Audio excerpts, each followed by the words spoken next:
Hello everyone and welcome to the Kiki London YouTube channel. My name's Amanda and in today's video we are going to be doing a lilac Valentine set of nails. I really wanted to get into the Valentine content as there will only be a few more Fridays for videos before Valentine's Day hits, and I do quite like Valentines for nail art especially. So for this set we're going to be using two of the rubber colour bases.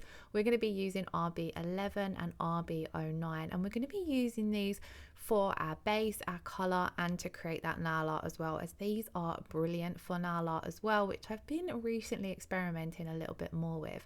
So I am working on press-on nails today. I was going to do this design on my own nails, but they're quite short at the moment and I really wanted to have a set with a bit of length, so I thought at least if I can do them on press-ons I can apply them, and it's nice to have slightly longer nails. Now I just go straight in with my rubber base on to my press-on nails. I don't buff the surface, but if you want to you can, and then I'll just do some natural nail prep and apply these. So I'm going to come in and do my first coat of RB11 on 4 of the nails, and then on one of the nails we're going to use the RB09 for our base, as on that nail I wanted to do like a milky ombre with RB11 included as well. So with my first coat of colour I'm keeping this fairly thin because obviously this does have the gold flakes embedded in it, so it's an absolutely beautiful lilac shade, and then you've got those gold flakes, so you want to keep it nice and thin so that you don't end up with a bulky layer when you come in and apply your second coat of colour. I do exactly the same when I'm applying RB09 as well, because predominantly this is how I like to apply the rubber colour bases. I keep that first coat nice and thin, and then if you do want to build up some thickness, some structure and natural apex, you can definitely do that with your second coat. So once we've got all those first coats applied, we're going to pop these in to cure for 30 seconds. On the second coat, I'm only going to do 4 of the nails because the thumbnail, we're actually going to layer up RB09 over the top of RB11 with some foils included. So I didn't want to do a second coat on that nail. Now, as you can see, a lot more of the lilac shade comes through when you apply this second coat, but you do still see the gold flakes from the first coat. So it adds a really beautiful, unique sort of dimension to the nail. I really love that about these. There are 3 of these shades where there's the gold flakes embedded in them. There's a nude and a pinky red, which would look beautiful for Valentine's as well. And then also we do have the gold flake top coat, so you could add gold flakes over any shade of your choice.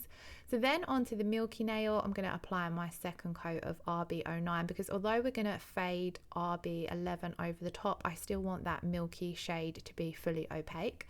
So we're going to pop those second coats in to cure for 30 seconds, and whilst they're curing we're going to work on the thumbnail. So we've only got 1 coat on this and we're going to sandwich some foils in between our second coat, and then like I said, on that second coat we're going to use RB09. So I'm going to cut out a small piece of gold foil. I absolutely love the metallic foils because they are super easy to apply. So this is a very quick salon friendly design, or even beginner friendly if you're new to getting into nail art. So I'm going to apply a thin coat of my foil gel to the entire nail. This is going to give us a really nice even layer, so it's not going to cause any bumpiness when it comes to applying our foils or top coating.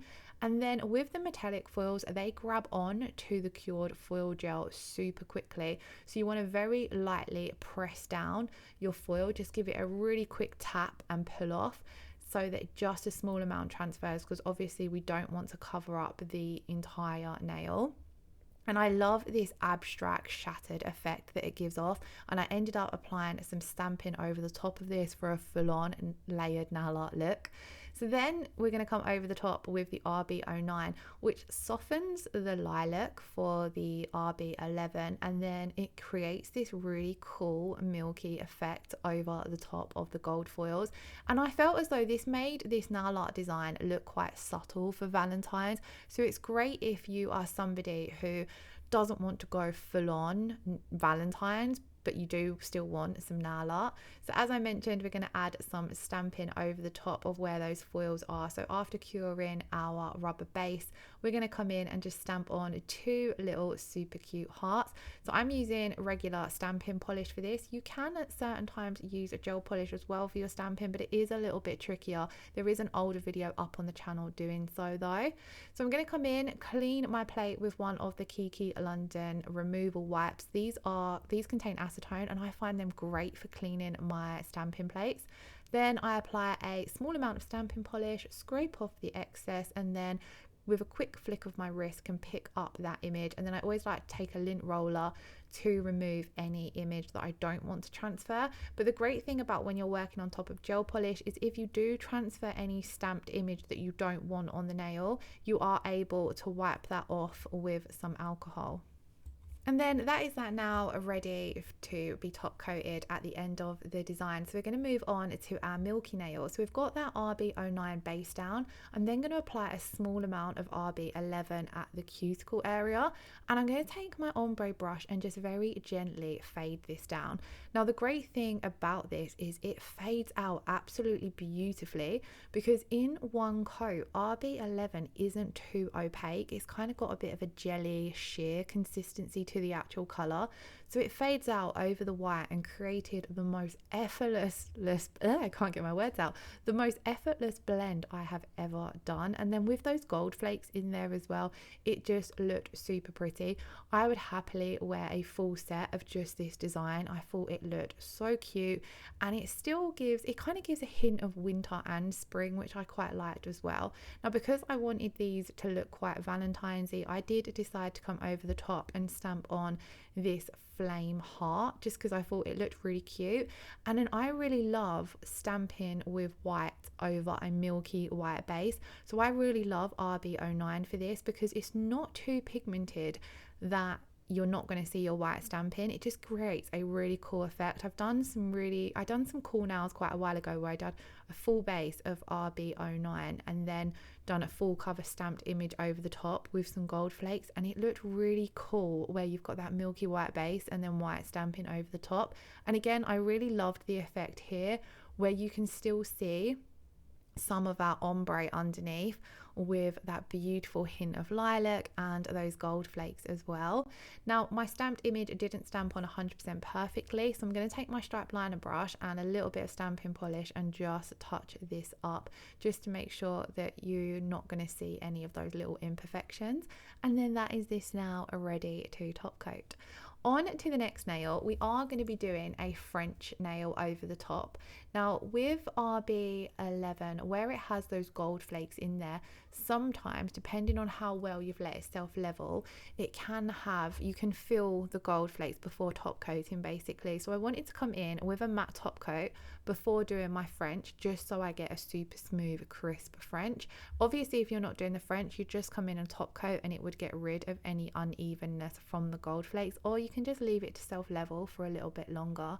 Now for this French, because we've only got milky white and then white stamping, I decided I didn't want to do a white tip French. I wanted to keep with that lilac tone. So this was a bit of an experiment and I wasn't sure if I was going to like it, but I did really like how it turned out. So I'm going to take a little bit of cotton candy, which is a beautiful pinky lilac shade, and I'm going to load up my French brush with this. Now I always like to do my French in 2 coats, but when you are working with the French brush, although you load your brush up, you don't actually seem to hold too much product in it, which is great because you have better control over doing your French. So as you can see, I just use the brush to create that tip shape. So I start off at the very tip of the nail and create how far down I want my smile line to go. And then I use the long side of the bristles to pull the wings of that smile line down. Now this part is optional. It's going to depend on the style of French you're doing. You can create all different types of style of French with the French brush because of how versatile the bristles are. I love using the long sides if I really want to drag the wings of that smile line down and create a really nice deep curve to the French look. Like I said, I always do my French in 2 coats. So I pop that first coat in to cure, and then the second coat is super simple. You're just coming over that first coat that you've done that kind of creates your base for you. So if you do have any imperfections, you want to get rid of those when you're doing your first coat. So say for example, if it's not very even, or if you're just not 100% happy, you clean that up on your first coat, use a little bit of alcohol and the round nail art brush before popping it into cure, because once you get that first coat perfect, your second coat, you're simply coming over the top. I really ended up loving how Cotton Candy looked over this. I thought it just looked super cute, and it's a little bit different to the classic French look. So I'm checking the French from all angles, and you want to do the same when you're doing a French on your client as well. Flip the hand around and look at how that smile line is looking from their view, just to make sure everything's nice and even, everything's nice and consistent, especially when you're doing, say, a full set of French, which happens to be one of my least favorite things to do, but it is made a lot easier with the French brush. So we pop that second coat in to cure for 30 seconds, and then we're going to move on to the next nail. Now on the next nail, I wanted to add on some crystals. There is 3 different types of pink crystals available from Kiki London. These are the vintage pink. I will double check and leave the full name for them in the description box below, but I believe it's vintage pink. And they have a little hint of a dusky purple tone to them, so I thought they would suit this set perfectly. Now to apply my crystals, I always come in with a layer of rubber top coat, and then I'll set my crystals down into that wet rubber top coat. This allows you to move and play around with those crystals until you're fully happy with them, without worrying about them setting or drying. And then once you're happy with your crystal placement, you can pop them in to cure for 60 seconds. I find this holds my crystals absolutely amazing, and the same goes for the caviar beads as well. A lot of the time when I'm applying crystals, I like to add on a few caviar beads in the little gaps, and it holds them perfectly. Of course, you can use nail glue as well, but the downside of using nail glue is you don't have that freedom to move the crystals around. You're going to get a couple of seconds to place your crystal down in the glue, and then that's it, it's there. And it can be a little bit tricky, especially if you're like myself and not 100% confident when it comes to crystal placement. So on this particular nail, I wanted to just have a really chunky cluster of crystals down in the corner where the cuticle area is, because after matte top coating the previous nail for our French, I decided I definitely wanted to have a couple of matte nails in this set, and I really love how crystals look on a matte nail. It kind of, again, it's that combination of glossy and matte. I absolutely love it. So although I've rubber top coated, which is glossy, to set those crystals down in, when I do my finished layer of top coat, we're going to matte top coat this nail, and I really loved how that effect turned out.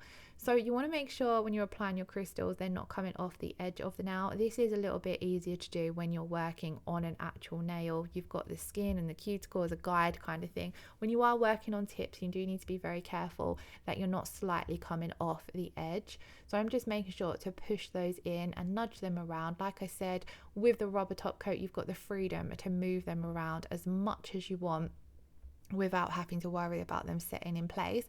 And I'm using a variety of sizes so that we can create this really chunky jeweled look. And then I'm just popping on some smaller ones down the side just to bring up that curve of the crystals around the nail. And then of course we're going to pop that in to cure for 60 seconds. And this is what the nail looks like glossy. Of course you could leave it like that and that would be finished, but I did want a matte top coat. So now we've got all of our nail art done. I did decide to leave the little finger just the 2 coats of RB11, because like I said, this colour speaks for itself if you're wanting a nail art set, because you've got the colour and nail art all in one anyway. And sometimes it's nice to have a plain nail. I especially like to leave my little finger plain a lot of the time, just because I think sometimes it helps tile the colours together. So now we're going to move on to top coating. As mentioned, we're going to be doing a combination of glossy and matte. So I'm going to do all my glossy nails first with my no wipe top coat, and then we're going to move on and apply our no wipe matte top coat, and then we can just pop these in to cure together for for 60 seconds. So I just apply a thin, even coat of this to all of the nails. You don't need to apply your top coat thick or bulky. If you want a little bit more strength for encapsulation, you could certainly use the rubber top coat, which works brilliant for encapsulating more layered nail art like decals and things like that, or marbles where they leave the nail a little bit uneven. But we're just coming in today with a regular no wipe top coat, which has a beautiful shine, and then the matte top coat, which gives us that beautiful matte finish. And then, like mentioned, once we have finished applying all of those top coats, we're going to pop them in to cure. I then did do a little bit of natural nail prep. I just pushed back my cuticles, applied the Kiki London primer, and then I have stuck on my press-ons. And I really love how cute this set looks. I love the combination of the lilac and the milky white tones, and then those pops of gold. I don't feel as though they're too full-on Valentines, so maybe we'll go full-on Valentines in next week's set of nails. Do let me know in the comments below what you would like to see. As always, all of the products I've used will be listed in the description box below. If you did enjoy today's video, please do give it a thumbs up, leave us a comment below, and hit that subscription button if you haven't already. I hope you all have a wonderful Friday and a wonderful weekend. Lots of love. Take care. Bye bye.